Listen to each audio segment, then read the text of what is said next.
হরে কৃষ্ণ কৃষ্ণ কৃষ্ণ হরে হরে। তো ভক্তবৃন্দগণ, আজকের ভিডিওটি রয়েছে মহাশিবরাত্রি ব্রত 2026-এ যে সকল ভক্তরা 15 ফেব্রুয়ারি রবিবার এই শুভ দিনে ব্রতটি পালন করবেন, তারা অবশ্যই বিশেষ করে পরম ভক্তির সাথে এই ব্রতটি পালন করতে হবে। মহাদেব তপস্বী দেবতা হিসেবে পরিচিত, তবুও সুখ সমৃদ্ধি দাম্পত্য জীবনের জন্য সকল ভক্তরা মহাদেবের কাছে প্রার্থনা করেন এবং আশীর্বাদ লাভ করেন।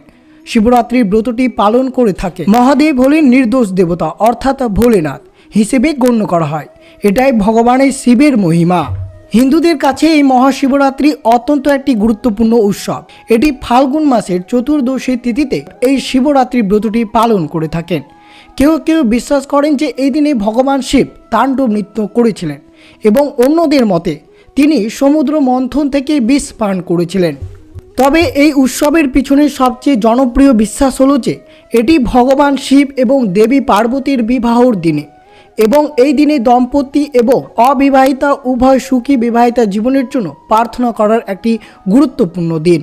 যে সকল ভক্তরা এই শুভ দিনে নিষ্ঠার সাথে মহাশিবরাত্রি উদযাপন করবেন, তাদের জীবনে সারা বছর মঙ্গল লেগেই থাকবে। তো মহাশিবরাত্রি 2026 এই 15 ফেব্রুয়ারি রবিবার এই শুভ দিনে ব্রতটি উপবাস করে 16 ফেব্রুয়ারি রবিবার কিভাবে ব্রতটি শেষ করবেন, অর্থাৎ এই ব্রত চলমান আপনারা কোন কোন খাবার খেয়ে আপনার ব্রতটি শেষ করতে পারবেন, উপবাস চলকালীন পুজোর পর আপনারা কোন কোন খাবার গ্রহণ করতে পারবেন তা অত্যন্ত শ্রবণ করবেন। এই মহাশিবরাত্রি ব্রতটি সবচেয়ে কঠিন একটি ব্রত। যদি আপনারা চরম ভক্তির সাথে ব্রতটি পালন করতে পারেন, তাহলে মহাদেবের অশেষ কৃপা আপনারা লাভ করতে পারবেন।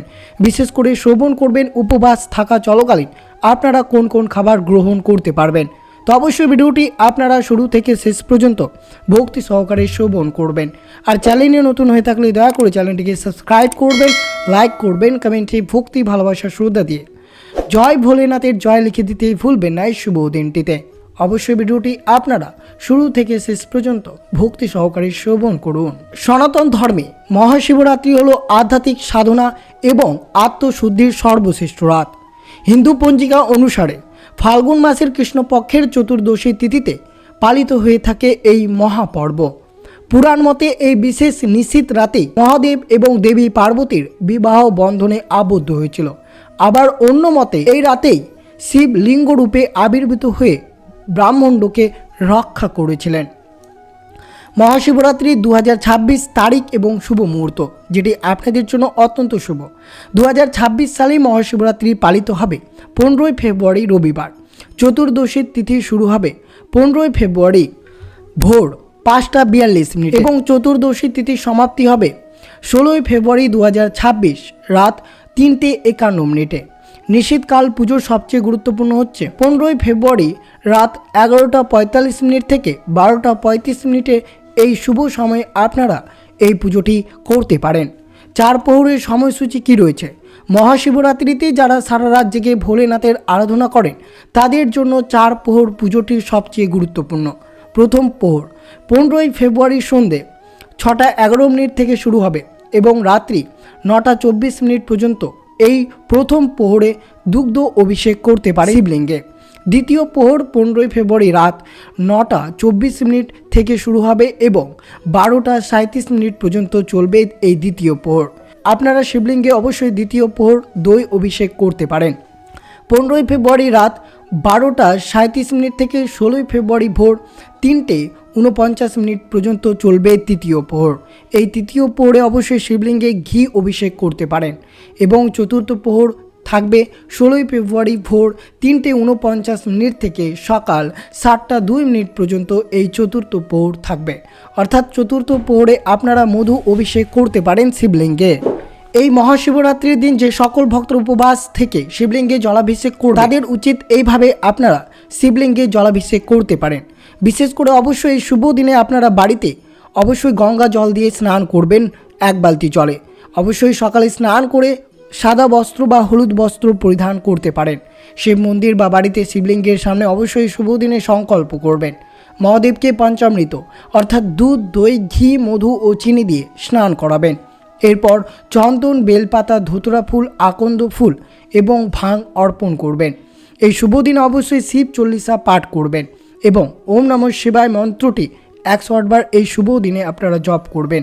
ঘিয়ের প্রদীপ জ্বালিয়ে ভোলেনাথের আরতি করবেন এবং সর্বশেষে অবশ্যই মহাশিবরাত্রির মাহাত্ম্য বা ব্রত কথাটি আপনারা শ্রবণ করবেন। এটা বিশ্বাস করা হয় যে বা যারা ভগবান শিবের পুজো, উপবাস এবং প্রার্থনা করেন তারা সৌভাগ্য হন। অনেকেই মনে করেন যে মহাশিবরাত্রি উপবাস ভক্তদের মনে করিয়ে দিয়েছে অহংকার এবং মিথ্যা কেবল পতনের দিকে নিয়ে যায়। সর্বোপরি এই দিনটি নেতিবাচকতার উপর ইতিবাচকতার জয়লাভ করে। যে সকল ভক্তরা এই শুভ দিনে এই মহাশিবরাত্রি ব্রতটি পালন করবেন তাদেরকে বেশ কয়েকটি কাজ এড়িয়ে চলতে হবে, নইলে আপনার পুজোর কোনো পূর্ণ ফলাফল পাওয়া যাবে না। এই মহাশিবরাত্রির দিন অবশ্যই আপনারা কোনো মতে বাড়িতে আমিষ খাবার গ্রহণ করবেন না। এই বিশেষ দিনে অবশ্যই মনকে শুদ্ধি করে রাখতে হবে, অর্থাৎ মনে কোনো ধরনের খারাপ চিন্তা ভাবনা করবেন না, কাউকে গালিগালাজ করবেন না। এই শুভ দিনে অবশ্যই মহাদেবকে সন্তুষ্ট করতে চাইলে কারোর খারাপ চাইবেন না বা কাউকে আঘাত করবেন না, কোনো জীব হত্যা করবেন না। শিবরাত্রির দিন ভগবান শিবকে তুলসী পাতা কিছুতেই নিবেদন করবে না। যে কাজগুলো করলে জীবনের কাজের পথে বাধা আসতে পারে তাই বিশেষ সতর্ক থাকতে হবে। শিবলিঙ্গে কেতকী ফুল বা চম্পা ফুল নিবেদন করা যাবে না। শিবলিঙ্গে কখনো সিঁদুর দেওয়া যাবে না। ভোলেনাথের পুজো করার সময় ভুল করে হলুদ, কুমকুম এই ধরনের জিনিস নিবেদন করা উচিত নয়। হলুদের পরবর্তীতে ভোলেনাথকে চন্দন নিবেদন করতে পারেন, এতে ভগবান সন্তুষ্টি হন। ভগবান শিবকে বেলপাতা নিবেদন করা উচিত, তবে কখনো বেলপাতা কোথাও ভাঙা, ছেঁড়া বা খণ্ডিত হওয়া উচিত নয়। বেলপাতা সর্বদা একটি মসৃণ পৃষ্ঠে দেওয়া উচিত। এছাড়াও নারিকেলের জল নিবেদন করা যাবে না। প্যাকেট জাতীয় দুধ শিবলিঙ্গে নিবেদন না করাই ভালো, সেই বিষয়ে আপনাদেরকে মনে রাখতে হবে। মহাশিবরাত্রির দিন অবশ্যই সকালে পুজো করার পর দিনের বেলা ঘুমানো উচিত নয়, সে বিষয়টি মনে রাখবেন। এর পাশাপাশি মহাশিবরাত্রির দিন পুজোর সময় শিবলিঙ্গে ভাঙা চাল নিবেদন করা উচিত নয়। এই দিনে কারোর সম্পর্কে ভুল চিন্তা করা বা মহিলাদের অপমান করা উচিত নয়। মহাশিবরাত্রির দিন ভগবান শিবকে ফুল অর্পণ করা শুভ বলেই মনে করা হয়, তবে এই দিনে ভুল করে পদ্ম বা কেতকী ফুল আপনারা নিবেদন করবেন না। এই বিষয়টি আপনাদেরকে মনে রাখতে হবে। এই মহাশিবরাত্রির দিন সকালে ঘুম থেকে উঠে স্নান করে পরিষ্কার কাপড় পরিধান করা উচিত। এরপর গঙ্গা জল ছিটিয়ে মন্দিরকে পবিত্র করবেন। এই আচার অনুষ্ঠানের পর সম্পূর্ণ নিরামিষ খাবার গ্রহণ করবেন। এর পাশাপাশি এই দিনে দান করা শুভ বলেই মনে করা হয়, কিন্তু অবশ্যই আপনারা বিশেষ করে ব্রত চলমান অর্থাৎ পুজো সম্পূর্ণ হয়ে যাওয়ার পর আপনারা কোন কোন খাবার গ্রহণ করতে পারেন, এই খাবার গ্রহণ করলে আপনার ব্রতটি সম্পূর্ণ থাকবে, অর্থাৎ ব্রতটি কিছুতেই নষ্ট হবে না। বিশেষ করে এই বিষয়টি আপনাদেরকে মনে রাখতে হবে। আপনি যা যা খাবার গ্রহণ করতে পারবেন। বিশেষ করে মনে রাখবেন এই মহাশিবরাত্রির ব্রতের দিন যে সকল ভক্তরা নির্জলা ব্রতটি পালন করবেন তারা অবশ্যই 24 ঘন্টা অবশ্যই জল এবং ফলমূল ছাড়াই ব্রতটি সম্পূর্ণ করতে হবে। বিশেষ করে আপনারা 16ই ফেব্রুয়ারি ব্রত অর্থাৎ মহাশিবরাত্রির ব্রতের পালন করে সর্বশেষে অবশ্যই ফলমূল গ্রহণ করবেন ভগবানকে যেসব নৈবেদ্যে আপনারা নিবেদন করেছিলেন। এরপর অবশ্যই আপনারা সাত্বিক খাবার গ্রহণ করবেন, কোনো রকমের রাজসিক, তামসিক বা আমিষ খাবার গ্রহণ করবেন না।